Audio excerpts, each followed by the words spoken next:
Wow, this is, what a nice crowd. There must be nothing on television tonight, yeah? Well, before I begin, I do need to share something that concerns me. This is a tweet that I read last night. It's from Launchpad TB. Is Launchpad TB in the house? Yep. All right. Here's what you wrote. First meetup, Tampa Theatre lecture, this Thursday, comedy with Stephen Dubner from Freakonomics. All right, Launchpad, let me say this to you. I've been called a lot of things in my life. I've never been called a comedian, okay? For the record, I am not going to be funny. Please do not laugh. If you feel compelled to laugh, save your laughter until the end of the program. If you laugh before the end of the program, you will be asked to leave. And let me begin now with an experiment, okay? Painless, cheap, quick, show of hands simply. If you would, raise your hand if, after you use a public toilet, you do not wash your hands. Go ahead, hoist them high. I got one. Is that Tampa TB up there? I have to say, the lights are a little in my eyes now, but I'm seeing very, very few hands raised. Okay. Here's what I'm going to tell you.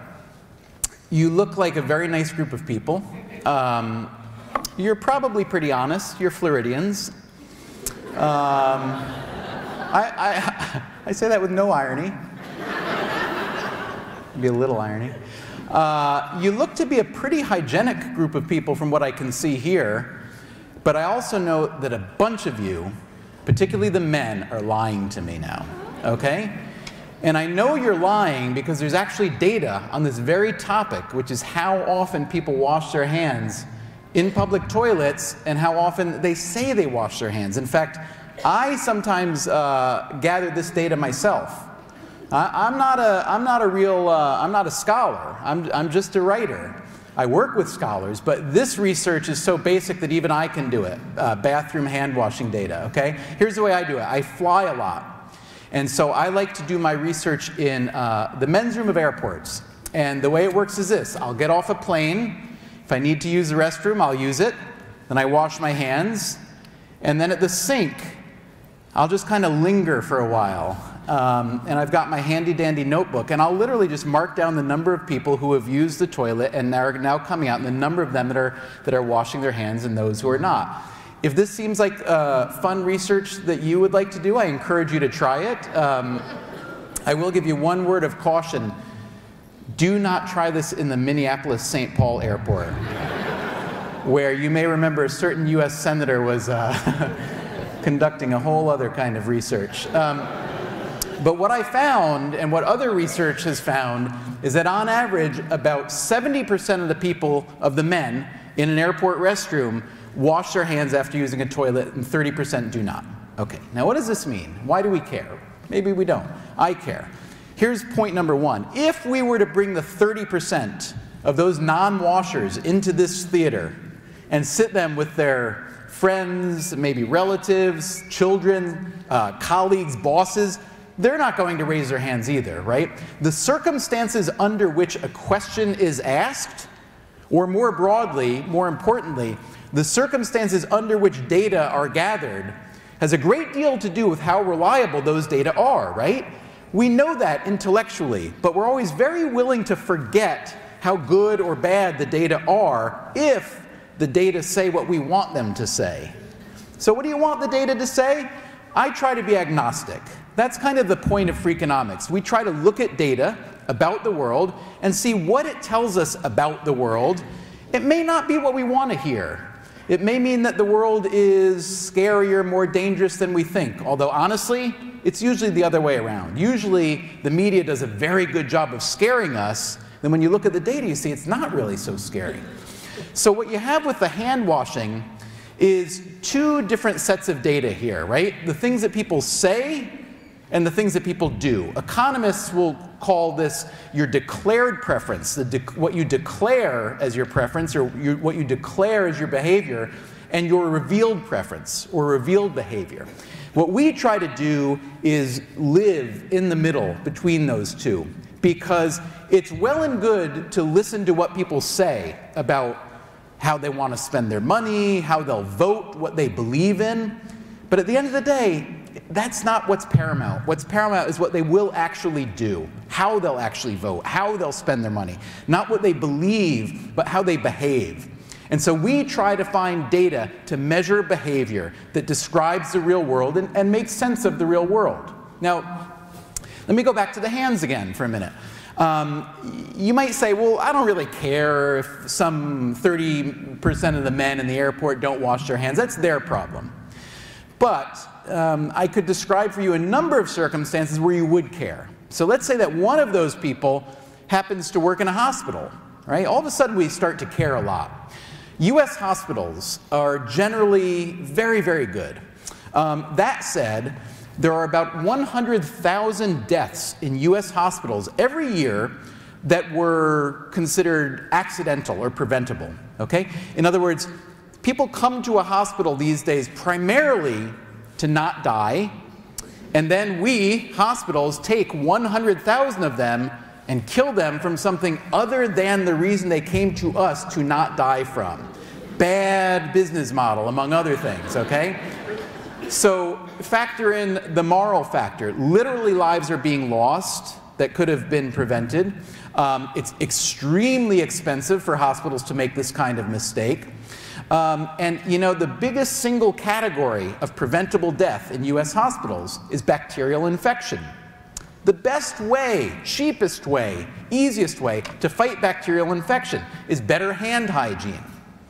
Of all the people in a hospital in a given day, doctors, nurses, patients, family, all these, what category of people do you think has the worst rate of hand hygiene? Any guesses? Doctors. Now this is not an anti-doctor rant, although that could be fun too.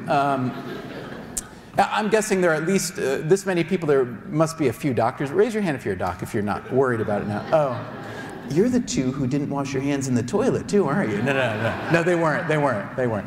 Okay, so there are a lot of reasons why doctors fail. They are the busiest people in the hospital. They have the most intense patient contact, and on and on and on. But there's also what you might call the perception gap. We all have this. We're very good at spotting the shortcomings or biases in other people. It's much harder in ourselves. It's not that we lie, it's just that we tell a truth that hasn't yet come true, okay? So there was a study in an Australian pediatric hospital not so long ago that asked a bunch of doctors to observe their rate of hand hygiene and report it back to these researchers. And the reported rate over the period of a few months was 73%. So 73% of the time when they should have washed hands, they did. That's what they reported. Now on the one hand you could say, that's not very good, that's not 100%, they're doctors, it should be 100. On the other hand you could say, well, look, I know that airport men's rooms is only about 70%, maybe they're just average and at least they're not lying to me like you all lied to me, right? 30% of the men here lied to me, maybe the doctors are just honest. So, okay, we'll consider that. Here's the problem. During that same period of observation, when those doctors reported 73% hand washing, the nurses at that hospital were spying on them. They had been deputized to literally watch the doctors and see when they came into a patient's room.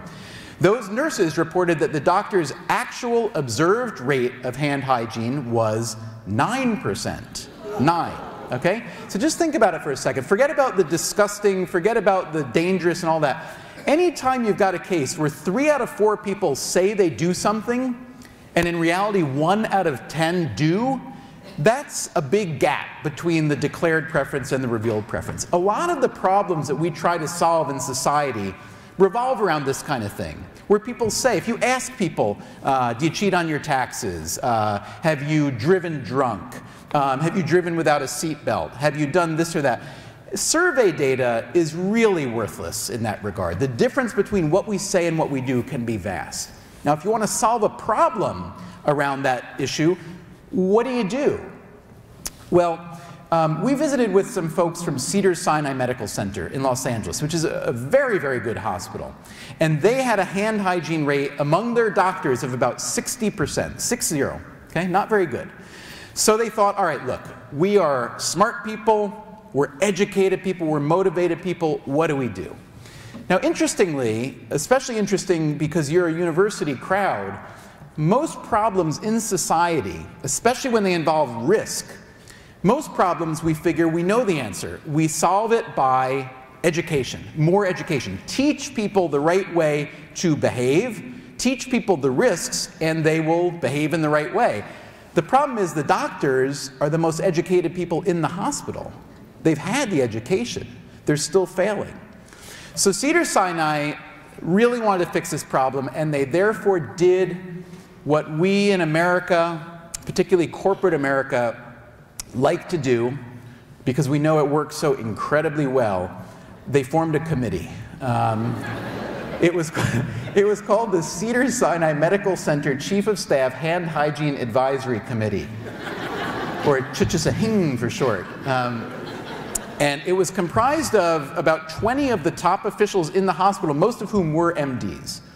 And so they had their first big meeting of the committee, and they said, all right, look, let's just do the rational thing here.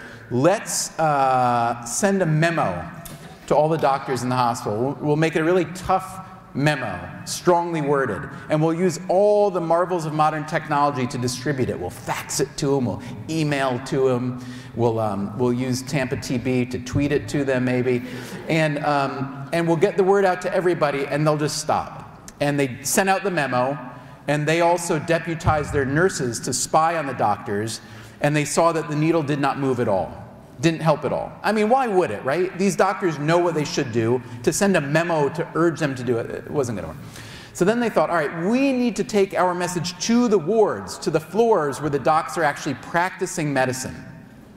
So they broke their big group, their big committee, into smaller groups that were called posses of 2 or 3 people. So these were called the Cedars-Sinai Chief of Staff Hand Hygiene Advisory Committee Posse Patrol.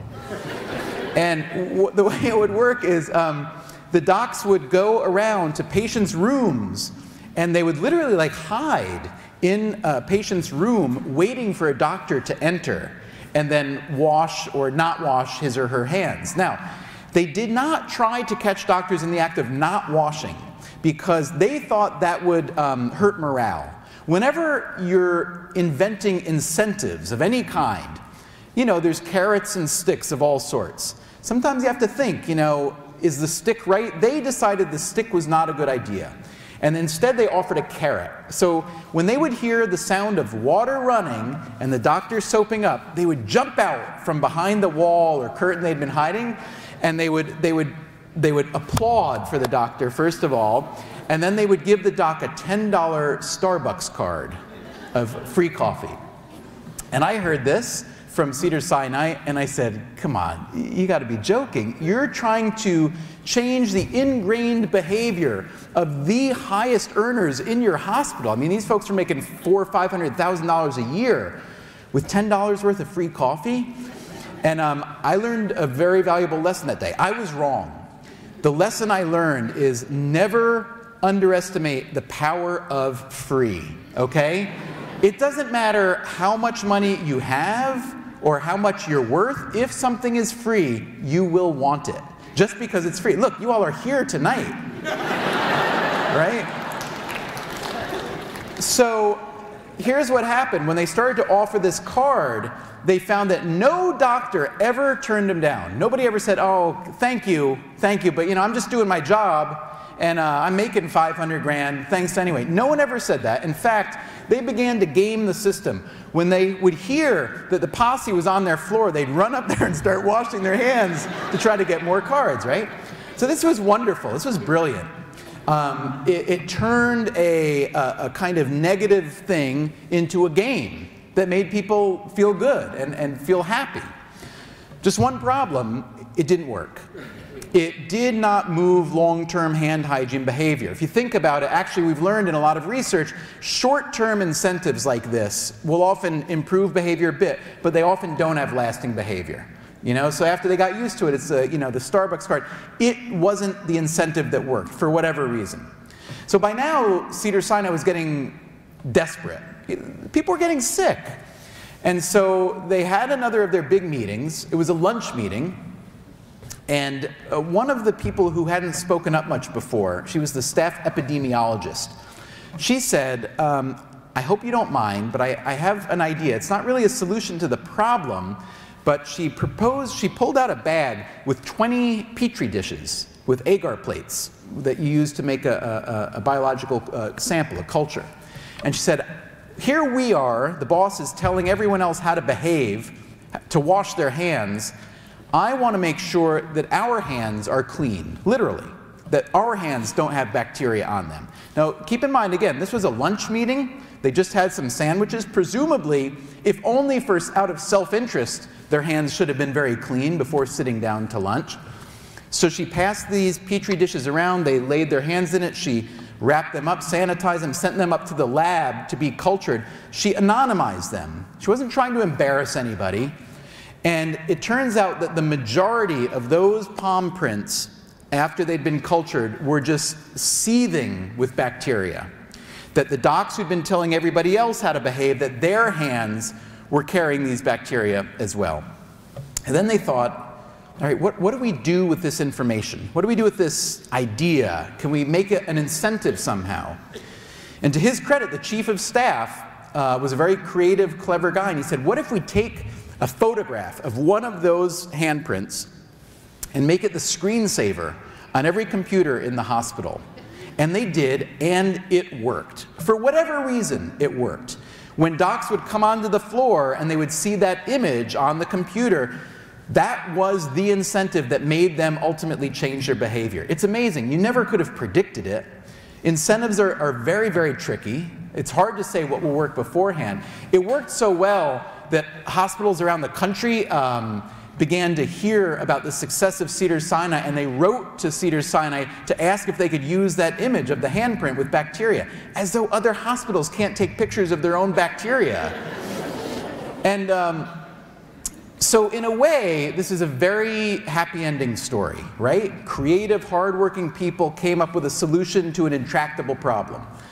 But I would look at it a little bit differently. I would say, look how long it took for people to come up with a problem to a solution that was obvious all along. The solution being get the doctors to wash their hands, something that we've known for 160 years that we need to do in a medical setting. Look how many resources were wasted to get there. Look how many lives were lost or illnesses incurred to get there. All because we're relying on human beings to change their behavior. I hate to say it, human behavior change can be much harder to produce than we think. We like to look at the world as this kind of canvas that we can manipulate. We're smart people, we're well-meaning people, we're motivated people, but incentives don't always work the way we want them to. Incentives will sometimes work for a while until they stop, like the coffee card. Incentives will work unless perhaps they backfire entirely and sometimes produce behavior that's exactly opposite what you wanted to happen in the first place. I'll give you, for instance, I was in South Africa recently, in Johannesburg, and there was one township there where I was told that had a terrible rat problem. Rats in the alleys eating the trash that people left out, a pretty typical problem. But rats can be a real public health nuisance, and so the municipal government in this township wanted to fix the problem. And they came up with all kinds of very sensible solutions. They offered people free extermination. They offered these new trash cans with tight-fitting lids to help keep the garbage away from the rats. And none of this really worked. And then someone came up with the kind of solution that an economist, Philip, I'm speaking to you now, that an economist would love, a cash incentive. Because we know how well that works, always, right? So what they did is they said, we are going to institute a bounty for rat carcasses. So if you bring us a rat carcass into City Hall, whatever, we will give you cash. It was the equivalent of about $4. What could possibly go wrong with that idea, right?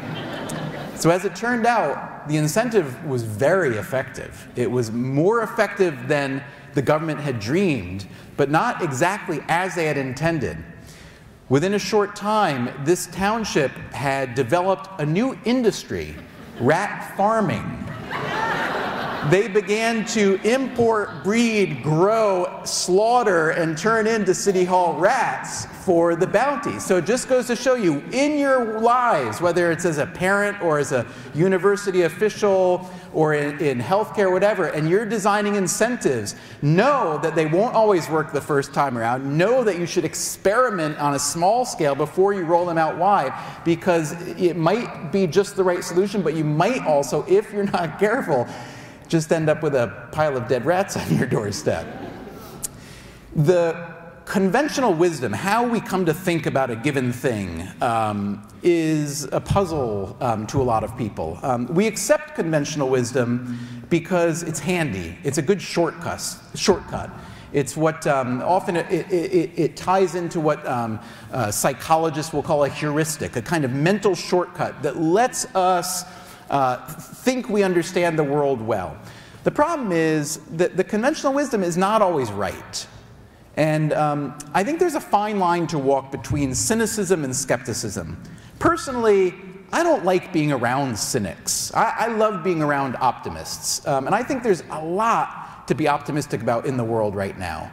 Are there difficulties, economic and otherwise, in this country and around the world? Absolutely. Are there healthcare issues? Absolutely. But if you look over the long term, the progress that we've made as a civilization is remarkable to me. And why we don't stop and pat ourselves on the back once in a while kind of astonishes me. I think it has to do mostly with the psychological concept of assimilation or accommodation. We get used to what we have, and then we say, yeah, we got that. Now we want more. Now we want better. And so the conventional wisdom is often a little bit worrisome. It moves in different directions. And what we like to do is poke into the conventional wisdom and see if it's right, and look for data to see if maybe it's not quite right. Now, there's one piece of conventional wisdom that is a very nice one, that is a very heartwarming one, and it's very powerful, really.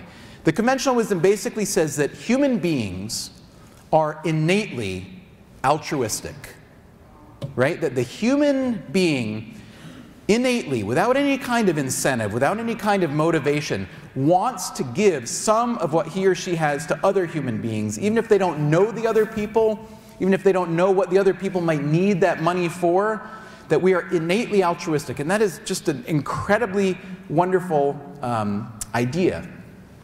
How did we arrive at that idea? A lot of it was through the research of some very brilliant academics, research economists and later psychologists and anthropologists, and a lot of it revolved around an experiment that has been run on university campuses for maybe 40 years now, 30 years. And it's a game. This experiment is called the dictator game.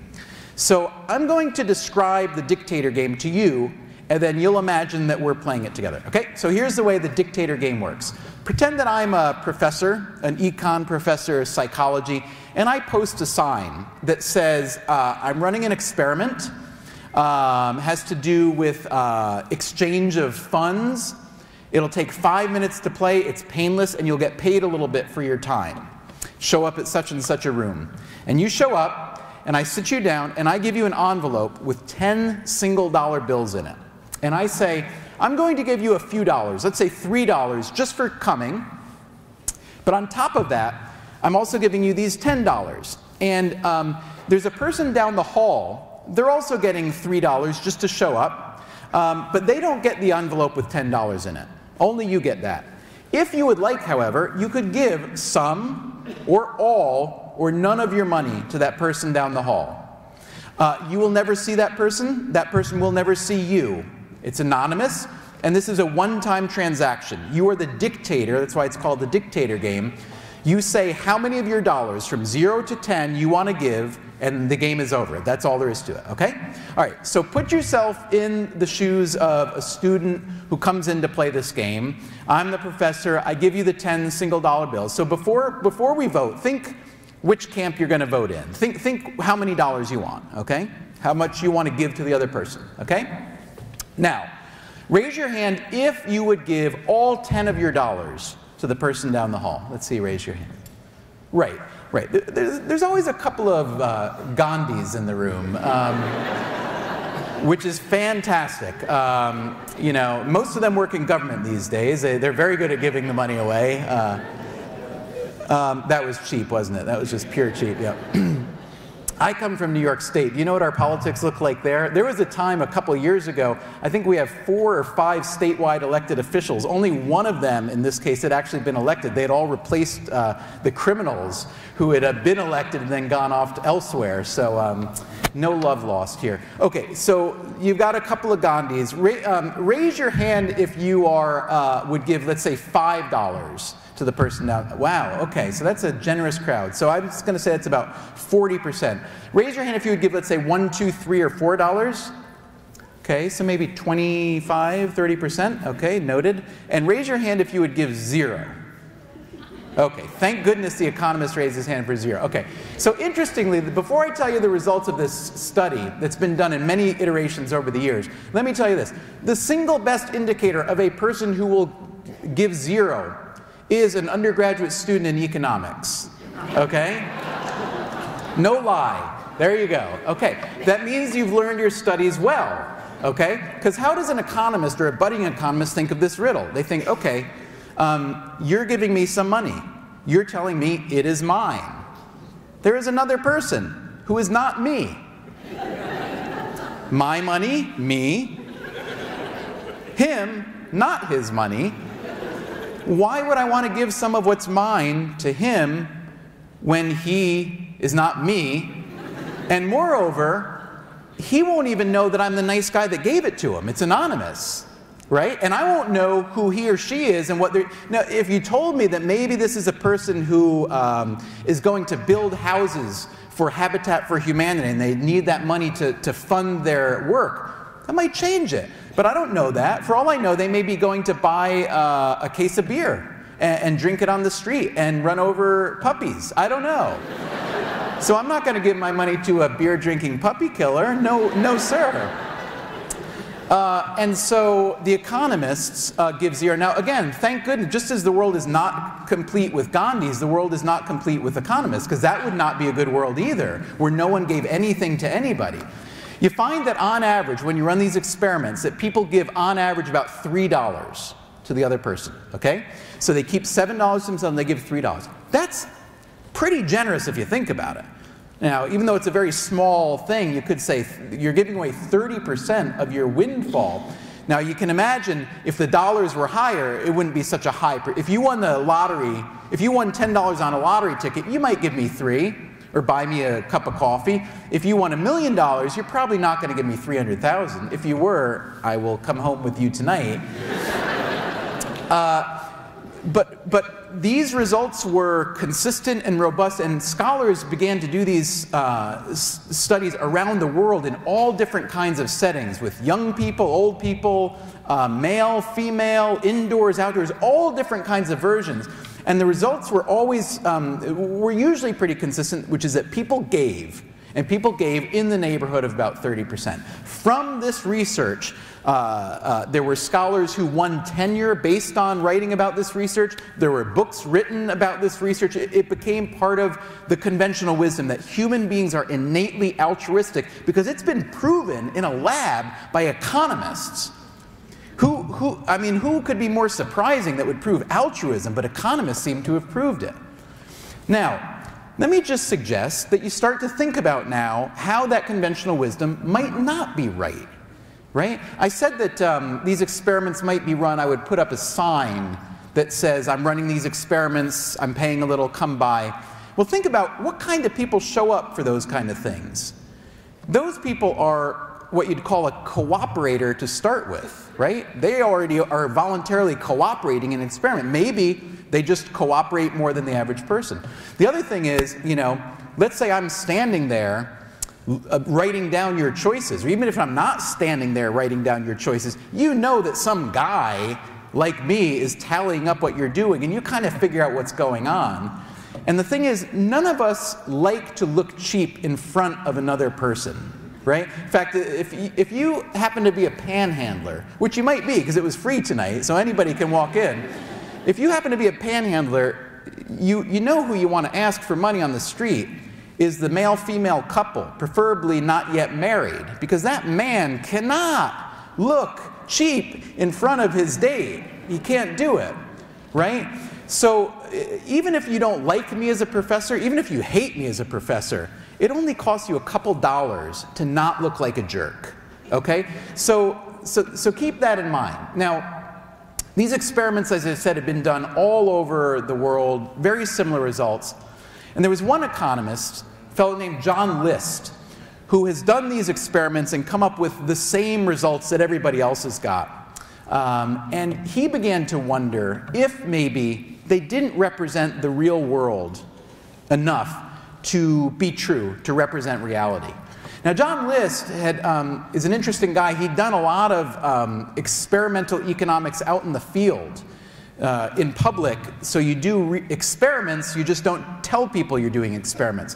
One of them was in North Carolina. He was in charge of a project that was collecting money for a hurricane relief fund. It was affiliated with Eastern Carolina University.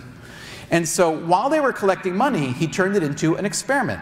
They brought in all these students, a lot of students, who would go door to door, knocking on doors, asking for money. And they would have many different conditions of the experiment, how they asked for money. So, you know, there's males and females. Sometimes they would say, we have X dollars of seed money from the government. Sometimes they wouldn't mention anything about seed money. Sometimes they would ask for a particular amount of money. We would really love a donation of $20 or more. Sometimes they wouldn't have. All these different experimental conditions to see what's the best, the single best method for attracting the most money door to door in this setting.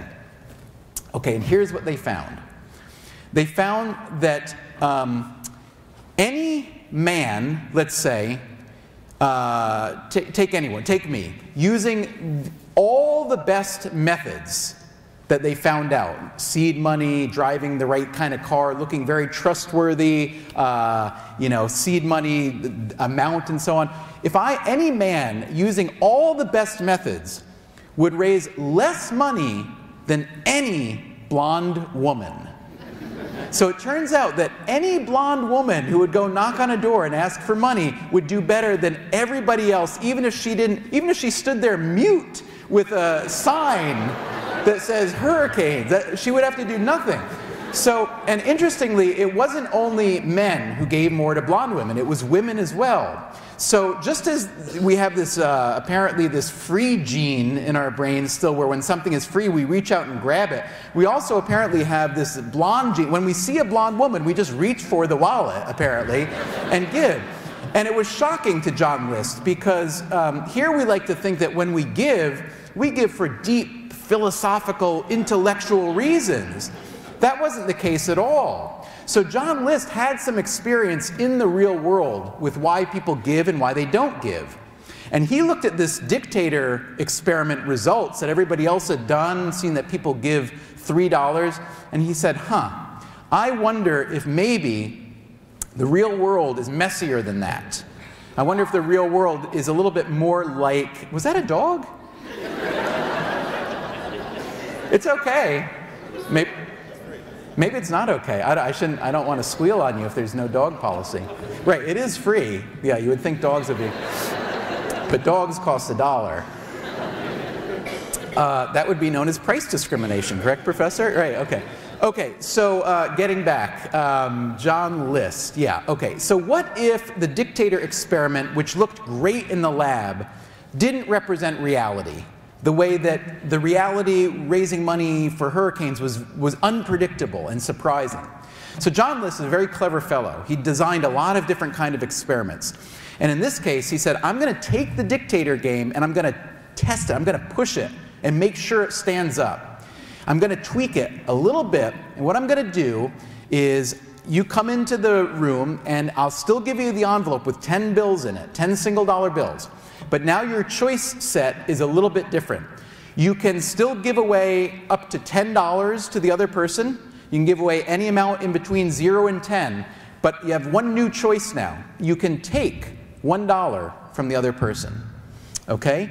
So not only can you be a giver, but you can be a thief. Not in the same measure, but you can steal. Now what's interesting about this is if you think about it, many instances in life when you have an opportunity to give, you also have an opportunity to take. My favorite example is the collection basket at church, right? When that gets passed down the pew, and you see people, have you ever noticed whenever somebody puts in a really big bill, you know, 20 or 50 or $100 bill, they always have to whisper loudly in that stage whisper when they're taking out change. I'm taking out change, because otherwise it looks like they're just stealing money, right? And actually there's been nice research to look at the difference in donations between when the basket gets passed down freely and when it's got a long handle and the usher just leans it in like that. Very different donation amounts. Different donation amounts when the basket is covered and when it's not covered. Human beings, we respond to all kinds of cues. And so John List now wanted to know, these nice people who come in the dictator game and they give away $3, what if they have the opportunity now to take $1? So he runs the experiments again. If you're an economist, you're thinking, well, the people who gave money before, just because they now have the opportunity to take $1, if they're not takers, they'll still give the same amount, right? But here's what he found. Nobody gave $10 anymore. Gandhi had left the building, okay? A few people gave $5 still, fewer. So a lot of people still give, but fewer gave $1, $2, $3, and $4. Some people took the dollar, and they now went home with $11 plus the $3 they got paid. But the majority of people now landed on 0. The majority now landed on 0. Why? Apparently because what the experiment was measuring was not actually how innately altruistic we are, but how much we were willing to pay the other person down the hall to not look like a bad person in front of the observer. Now, however, I can not be a bad person simply by not stealing from the other guy, which is a little bit more like the real world, right? We think what's ours is ours, what's yours is yours, and if you need help, I will help you. But if you don't need help, and if I don't know that you need help, I may not help you. So now John List is thinking, oh boy, this doesn't look like the research that all these elders of mine have been doing for years. This could be trouble. He runs the experiment again. This time he pushes it where you can take up to $10 from the other person. And now he finds that on average, people steal. So he'd taken a bunch of lovely altruists, right? And he turned them into a gang of thieves. Simply by changing the frame here and giving them the opportunity to take, but they could have just as easily given. So here's what you have to think now. We talked about data. When you look at the data, what do you think? Where do those data come from? What do those data represent? If I look at the data from the first set of the experiment, I think, oh my gosh, this is great. People are wonderful. They give 3 of their $10 to the person down the hall. People are innately wonderful. If I look at the data from the second condition, I think, oh my gosh, people are terrible. People steal money just like that. And the problem is, these are the same people we're talking about, right? It's the incentive that changes the way that the behavior works. So John List began to write up this research in academic papers, and he knew it was not going to be popular with everybody because, like I said, a lot of people had built their careers on research just like this. And I'll tell you, my co-author, Steve Levitt, participated with John List a little bit in some of these experiments, and he was giving a lecture elsewhere, and he mentioned the results.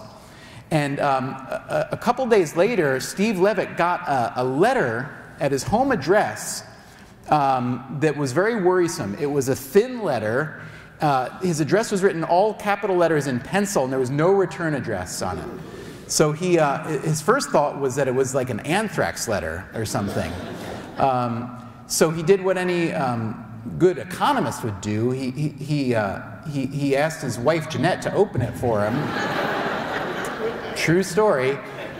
She is blonde, so there is a slight downside to being blonde. People might try to take advantage of you, apparently. And inside there was nothing but a $20 bill and a note, post-it note, that said, "John List is wrong." So apparently it was one of either two kinds of people. Someone whose research maybe was being challenged and didn't like it, or someone who truly believed that human beings are innately altruistic and wanted to really put their money where their mouth was. So here's the thing. I love the old conventional wisdom. I love the idea that we humans are innately charitable toward each other. I find that heartwarming. But I'm also a data guy, and I like to know what the data has to say. So when I look out at all of you, I see very kind, fairly hygienic, dog-hiding people. But what I really see is a bunch of data points, 400, 500, 600 data points. So what I'm going to suggest right now is a little data collection. If you truly think that human beings are innately altruistic, innately charitable toward others that they may not even know, toward others that they may not know how they might use the money, what I'm going to do is I'm going to give you my home address, which is 7 West 96th Street, 4A, New York, 10025. And if you truly believe that, you put a little something in the mail to me, okay? All denominations accepted. And we'll write up the results. It'll be hard to get this peer-reviewed, because that's essentially bribery, isn't it, right? I'm buying my research. But what I suspect we would find is the following. I suspect we would find that it is true that human beings generally are not innately altruistic. But the fine people of Tampa and the USF community, damn it, are the most generous people on the face of the earth. All right, and I will let the world know. All right, thank you. I have one more brief story to tell you, then we'll take some questions, yes? I love people who are willing to ask ridiculous questions. Children do it, and then we kind of get it beaten out of us as children as we grow up. You sit in a meeting, you ask a question that you think is kind of clever, and people laugh at you, and you stop. And it takes a certain breed of person to keep asking that kind of question. And I love them. I try to do it sometimes, but I'm a coward. I try to look competent the way everybody does. And so I love the people that really are willing to go out there. So this is a story of someone like that. His name is Keith Chen. He's a young economist at Yale. And Keith Chen was driven by one research question.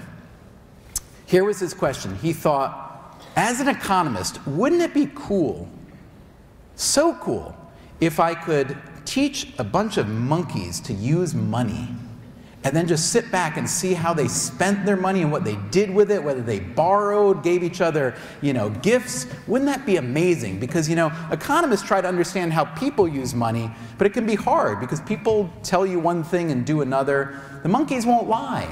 The monkeys won't lie to you. So what if we can do this? And Keith was very careful not to tell his colleagues at Yale what he wanted to work on, because they would have laughed at him.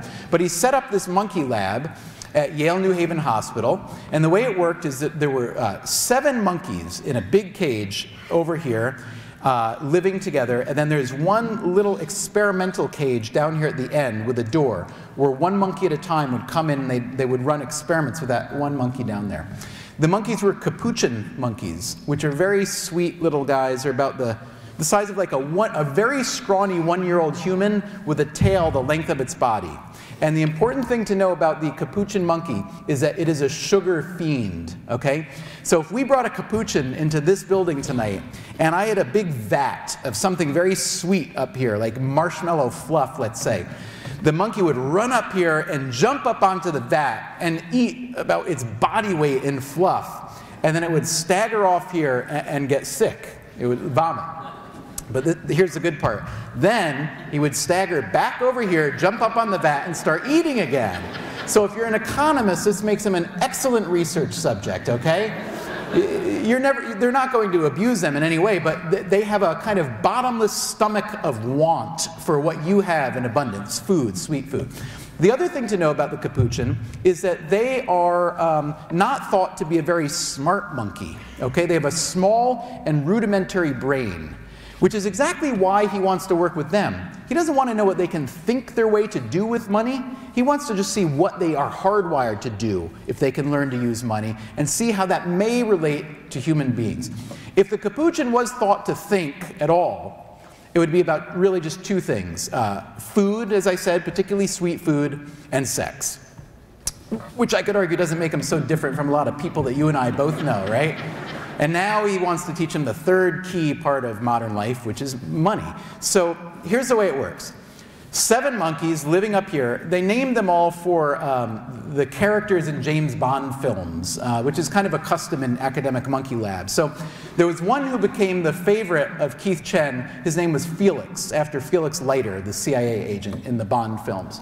So what would happen is you'd bring Felix in from the big cage down here into the little cage, and you would offer him money. They used washers from a hardware store.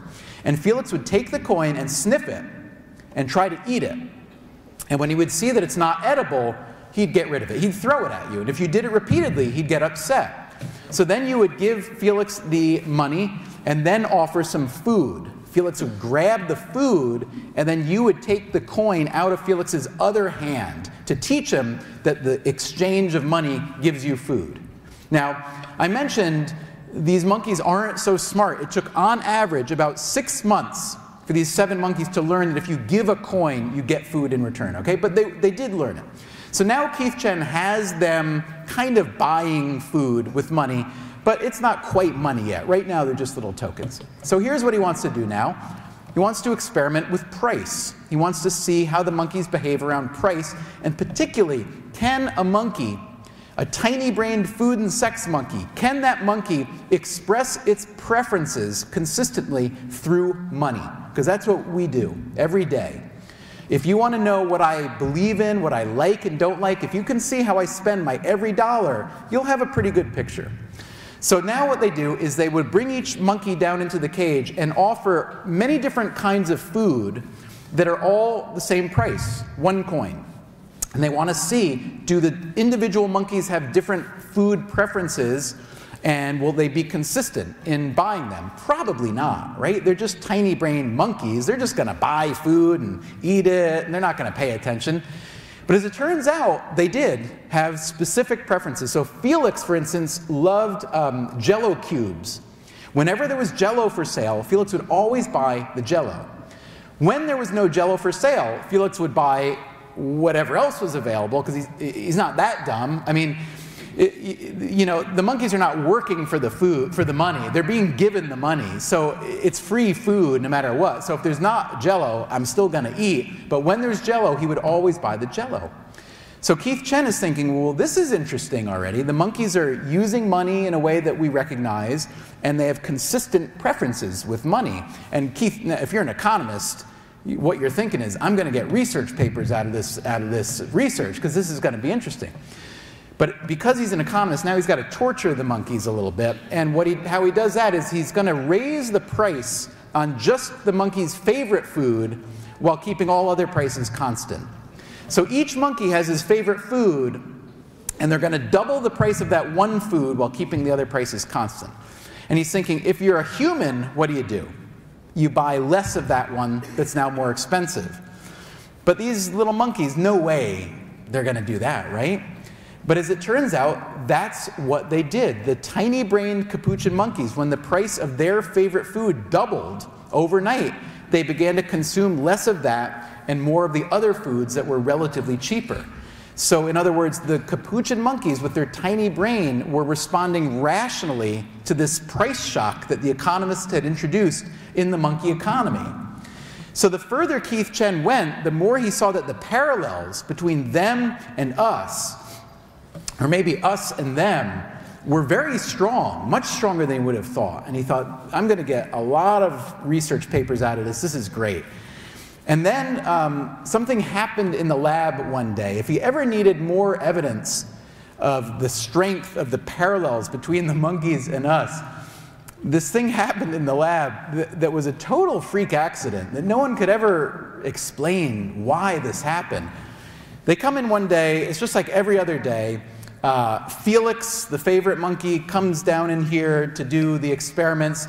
And usually what they would do by now is give each monkey a little basket of 12 coins. And the monkey would gather up the money and start to buy food from the researchers. But on this day, for whatever reason, Felix just takes the whole basket of coins and flings them back here into the big cage, and then he runs in after them. So it's like a bank heist over here, followed by a jailbreak into the big cage. And he goes in, and now in the big cage, it's total monkey chaos, because there are 7 monkeys with 12 coins on the floor. And the monkeys now know that the money is worth getting, so they go for the money. And Keith Chen runs in there to get the money back, because he's not allowed to give them money in that cage, only in this cage, and the monkeys won't give him the money back. So he goes out and gets a bunch of food to bring it in to bribe the monkeys, which only further tells the monkeys the message that, whenever possible, we should now steal money, because the nice human being in the white lab coat brings us all these baskets of food for one little coin, right? And then out of the corner of his eye, Keith Chen sees one monkey who's still hanging onto a coin go over, approach a second monkey, and just give it to the second monkey. And if you're an economist, you're thinking, whoa, what am I seeing now? Is this monkey altruism I'm seeing in the flesh? Is it maybe the repayment of a monkey loan? What's going on? But there were a couple seconds of grooming between those 2 monkeys, and then, bam, monkey sex. It was the first recorded instance of monkey prostitution in the history of science, okay? And then to show how thoroughly the monkeys had absorbed the concept of money, after the sex was over, which was like 8 seconds, they're monkeys, right? After the sex was over, the monkey who had gotten the coin promptly marches it over to Keith Chen to get some grapes for it. I'm sure if there had been a cigarette machine in the cage, they would have gone for that instead. So that concludes whatever just happened here. I thank you very much for having me tonight. Thanks. Thank you.